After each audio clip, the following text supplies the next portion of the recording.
So what are core beliefs and how can you transform them? Well, since childhood, the information you received from the environment, your parents, family members, and society formed a matrix of beliefs, thoughts, attitudes, and assumptions that are now your blueprint for living, your template for living. This template is how you perceive the world and tells you what to feel and how to behave. Core beliefs are strong and rigid, and they're part of this template. They often lay under the surface and will be triggered through certain situations. Core beliefs usually come in clusters. If you have one core belief, it's usually related to another. So in order to transform the whole situation, you need to consider all the core beliefs. Now, core beliefs can be hidden. You can find them under difficult thinking. And you know how to identify thoughts that are causing you stress, or causing you distress.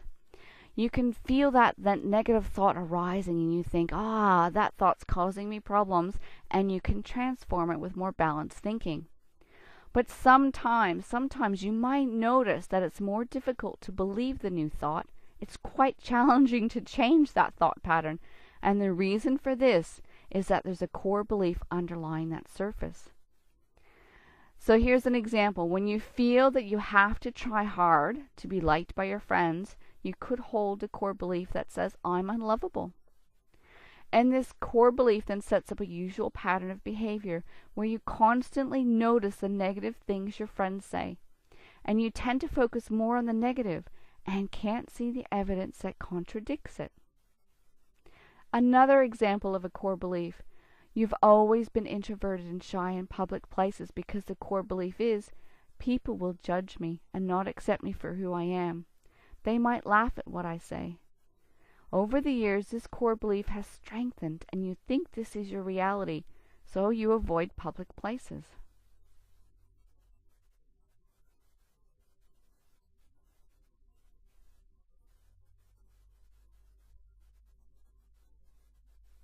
Now, identifying core beliefs. Step 1. Keep a thought diary for 10 days. And during these 10 days, write down all your thoughts for 5 minutes straight. After these 10 days, look over your thought diary for what we call hot thoughts. They come with a common theme. Look for common themes or patterns about what you say about yourself, your family, and your friends, or the world around you.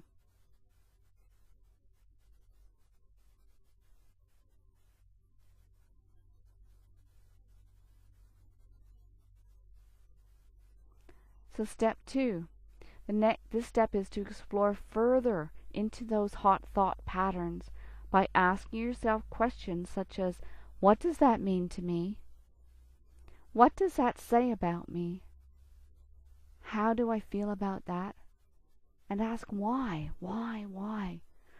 The idea is to sift through the layers of self-talk to get to the bottom layer where the core beliefs are. You're the investigator. Investigate what's under those thought patterns.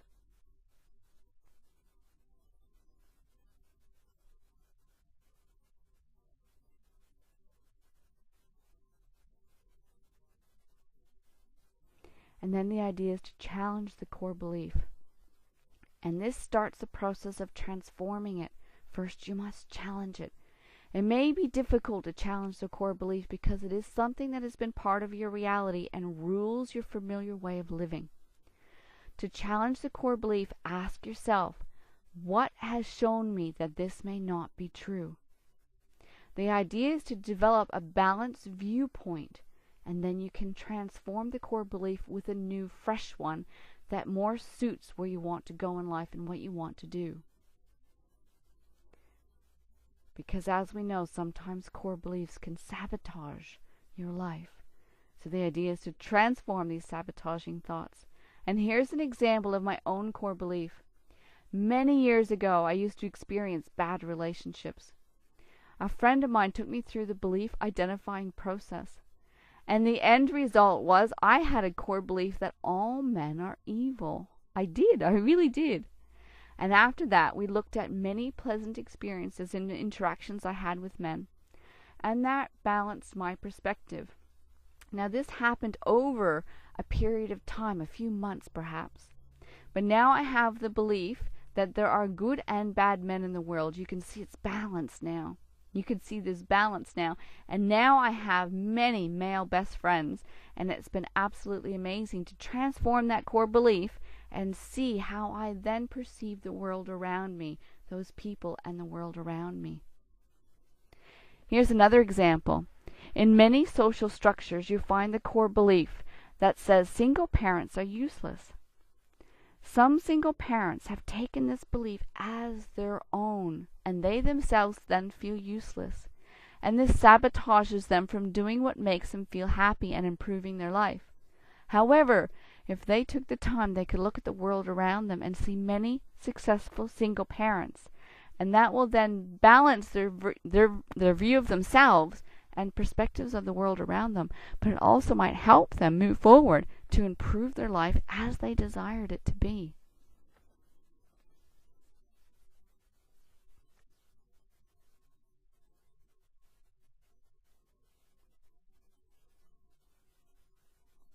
So in summary, core beliefs form your template for living. Core beliefs affect how you perceive the world and tell you what to feel and how to behave. They often come in clusters. You can identify the core belief by asking yourself questions. And when you receive that light bulb moment at the end of those questions, well, that's the key. And then you notice that the core belief is there, and you write it down on a separate piece of paper. And then you start to challenge the core belief to gain a more balanced perspective, and in that result, you create a new core belief. And this is the way that you can find your core beliefs that are sabotaging your life and your old patterns. You can find them, and then you can transform them. It takes a bit of time and a bit of focus, but you can transform all your core beliefs that are sabotaging your life, that are stopping you from achieving a life you love. I encourage you and invite you to download the Core Beliefs worksheet and have a go at it. It's really valuable work.